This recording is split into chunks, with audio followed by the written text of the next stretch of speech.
शाहजहां बना, माफ करना छोटी मुंह बड़ी बात कर दूंगा। इतने राजे देखे, इतने महाराजे देखे, इतने वीर देखे, इतने शूरवीर देखे, इतना जलील किया, इतना हमारा पाँव मरोड़े, हाथ मरोड़े, नाखून उखाड़े, जिस जिस जगह पे मारा उस जगह पे नमक लगाया, काल भी घबरा जाए इतना हमारा, लेकिन शिवा के बच्चे के जैसे औलाद आज तक इन आंखों ने नहीं देखी। क्या बच्चा है, शत्रु कौतुक करतो है, औरंगजेब बनतो है, मौत सजा दूंगा अगर एक लफ्ज भी और कुछ इस संभा के बारे में कहा। बेशक बेशक मौत की सजा सुना देना, अगर उस संभा के कौतुक में मेरी जान चली जाए तो जन्नत मिलेगी, ये विश्वास है। इतना नेक बंदा वो शिवा का बच्चा है। ताकद लक्षात घ्या, शत्रू कौतुक करतोय, औरंगजेबाला राग अनावर झालाय। औरंगजेब समोर जाऊन विचारताय, संभा बात मान लो, जिंदगी से हाथ का बैठोगे, देखते शिवा का बच्चा कब तक नहीं झुकता, सळई घेतली, आगेत घातली, नजरेत घुसणार आहे, 2 बोटाचं अंतर आहे, आखिरी बार विचारो, संभा बात मान लो, जिंदगी से हाथ गवा बैठोगे, काय ऐकायचं आहे? नजर झुका के बात कर संभा, छाती बघून नजर वर केली, वर मान करून शंभराचे संगत हे नालाय का, अरे काय मारायचं ते मार, काय जीवाची राहिले खर्च ते कर, सगळं अंगात शिवाचे रथ हेम आहे, सगळं श्वासात श्वास आहे, तर हा शिवाचा छावा, तुझ्यासारखे हलकट कुत्रे समोर नजर झुकवणार नाही, ते एवढं आमची नाही, अरे मार, जेव्हा जेव्हा मारशील, जिथं जिथं शंभूराजांचं रक्त सांडल, तिथं तिथं एक नवीन शंभूराजे उभा राहिल्याशिवाय राहणार नाही, एवढी ताकद या रक्तात आहे। आम्हाला मारशील, आमच्या सामर्थ्याला कसं मारशील? हे घडलंय, हे काल्पनिक नाहीये, हे स्वराज्य उभा त्या मासा जिजाऊन मुळे आहे। दोनही छत्रपती माझ्या एका मासाहेब, ताकद बघा।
मृत्यूच्या मार्गी बसलाय, राजा विचारतात शिवाय बसलाय पण जर चुकून हाती लागला शत्रूच्या तर विचार केला नसेल एवढा वाईट मारणाने म्हणशील नको। असा प्रत्येक मावळा जर माझ्यासाठी प्राण पणा लावत गेला तर स्वराज्य मिळवून तरी काही करायचं ते करणं बाण सोपं म्हणतात काय म्हणतो आवाज जी लगाने येऊन एकच सापड बघितलं म्या शिवराजाला बघताय काय काय सांगायची शिवराजाचं कधीच सुटून भारी वाटायचं राज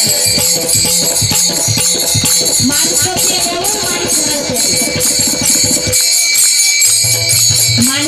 मेल्यावर माणसं रडते ती शिवा काशीत सांगतोय माणूस मेल्यावर माणसं रडते ती. मी जिवंत असताना माझ्यासाठी हिंदवी स्वराज्याचा ध्वनी रडतो या.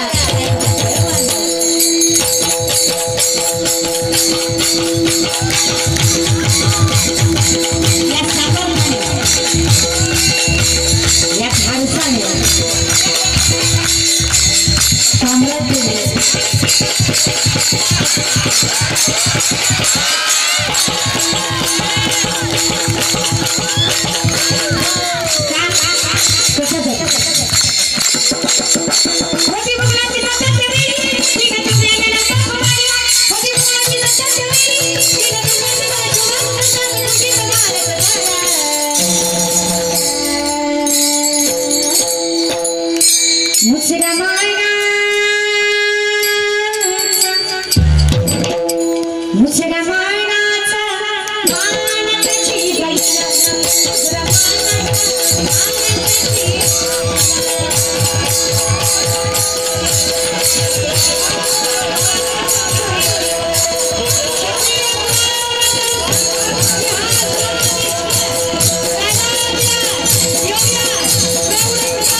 काय माणसं मलाच म्हणतात लयच उतू येते ग, भांडवल करते काय नाही तुझं जाणीव आहे.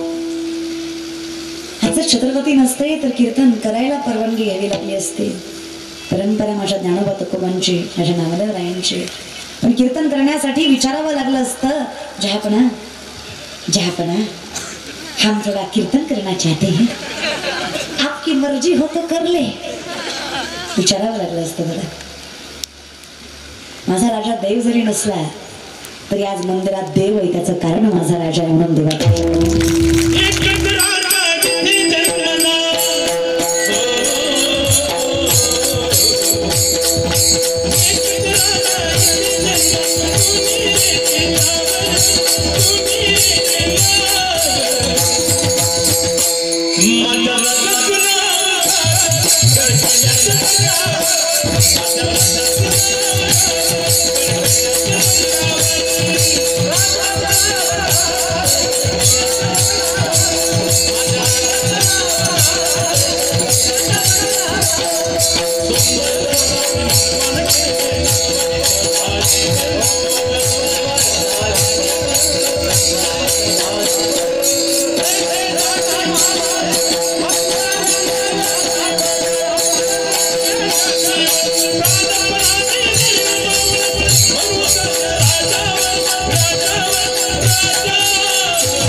माझ्या राजाचं नाव भकाच ते किल्ल्यांच्या दगडावर, माझ्या देवाचं नाव भकाच ते किल्ल्यांच्या दगडावर.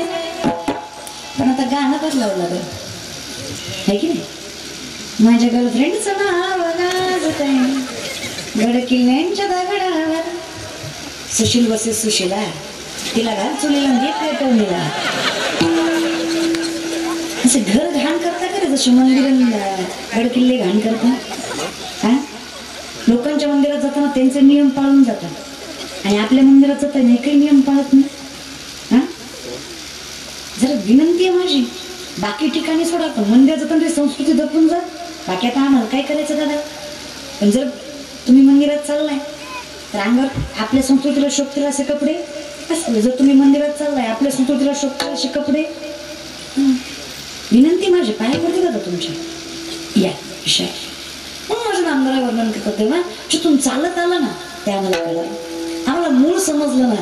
पण शेवटी कसं आहे ना, उर्दू मूळ मदशाखम अश्वत्थम प्राहुर्वयम छंदांसी असं परिणाणी तेस्तम वेद सवेदवित संसाराचं झाडच उलटे. जमिनीत पाण्यानं आकाशात मूळ आहे, त्याला किती पाणी घातलं याचं फळप्राप्ती होणार. आमचे झाडच आम्ही चुकीच्या पद्धतीनं वाढवतो, त्याच्यामुळे आमची जरा अवस्था अवघड आहे. पण हरकत नाही, जरी कल्पनेच्या बाधत असाल तरी सुद्धा मी उपाय सांगतो ना. ज्यामुखी निदान फार काही जमणार नाही आपल्याला, अवघडत नाही जायचंय. नला का ती सायास जावे वनांतरा सुखी येतो घरात. नका ना अवघड करू, कशाला करताय, सोपं तरी करा. हरिमुखे एवढं तरी जमेल का नाही. जिथे असाल तिथे ज्या अवस्थेत असाल त्या अवस्थेत देवाचं नाम तरी जमेल का नाही. तर देवाचं नाव आहे रे, पाप देत नाही. मला सांगा, मध रागाने खाल्ला गोड लागत नाही, लागतो की नाही. विष प्रेमानं पिलं मरत नाही का. घरी गेल्यावर पिऊन बघा, सकाळी कळतंय. मध आहे तो गोड लागणारच आहे, विष आहे ते मारणारच आहे. भगवंताचं नाम आहे ते सुख आणि समाधान देणारच आहे, कारण त्याच्यात तेवढी ताकद. म्हणून विनंती आहे, ज्यामुखी निदान म्हणजे कमीत कमी निदान एवढं तरी. कारण ज्याला मिळालं ते लाडावले, राजस झाले. कसे झाले, कारण राजाची कांता लाडवलं की काय होतं, अहंकार येतो. आणि अहंकाराचे तुम्हाला सगळ्याला प्रमाण माहीतच आहे. मग रामेश्वर शास्त्री असले काय, बम्माजी बुवा असले काय, इकडं चांगदेव महाराज असले काय, महाराज इकडं गोरबा काकाच्या ठिकाणी ज्यावेळेस कळालंय की नामदेवरायांना अहंकार झालाय, महाराज सगळ्यात निष्ठावंत भक्त. पण काका सांगतात, बाबा तुमचं मडकं विसोबा खेचरांची भेट आहे. विसोबा खेचर मुक्ताईचे भक्त. ताकद लक्षात घ्या बरं का, मुक्ताई कुणाला म्हणावं. पहिले भक्त चांगदेव महाराज, दुसरे भक्त विसोबा. भक्त म्हणण्यापेक्षा शिष्य म्हणूया आपण, शिष्यत्व ज्यांनी स्वीकारलंय. नामदेव राया ज्यांचे भक्त शिष्य, त्यांचे गुरु मुक्ताईचे शिष्य. ताकद लक्षात घ्या बरं का ज्ञानोबरांचे, मुक्ताईंचे, संप्रदायाचे. मग आम्ही विचारलं, देवा हे सगळं शक्य होणार आहे का. सगळं शक्य होणार आहे, तुम्ही बाकीच्या गोष्टीमध्ये जाऊच नका. फक्त 4 माणसं खोटं बोलली की खोटं खरं होतंय, या खोट्याला खरं मानू नका. हे कलियुग आहे दादा.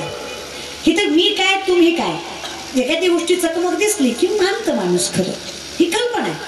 म्हणून माझी विनंती आहे, नामदेवराय म्हणले, ज्याला खरं कळालं, ज्याला सत्य कळालं, ज्याचं कुळ हरिदासाच्यात आहे, वैष्णव आहे, नवे नवे त्यांच्या कुळात वैष्णव आहे, त्यांच्या कुळात हरिदास आहे. नामदेवरायांचं मागणं आहे, मागणार नामदेवराय, नामदेवरायांचं मागणं आहे. देवा आता अकल्पाचा शब्दशः अर्थ घेतला, त्याची कल्पना करता येणार नाही एवढं. म्हणजे नसणे, ज्याची कल्पना करता येत नाही एवढं. आणि शास्त्राने घेतलं तर एक कल्प म्हणजे 1000 वर्ष आयुष्य.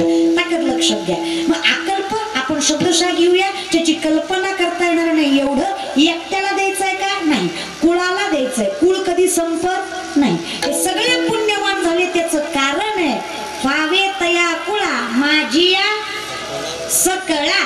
प्रत्येक जो हरिदास आहे त्या प्रत्येकाच्या कुळाला अकल्प आयुष्य. नामदार जगाच्या मालकाकडे मागणी करतात, अकल्प आयुष्य भावे तया कुळा माझिया सकळा.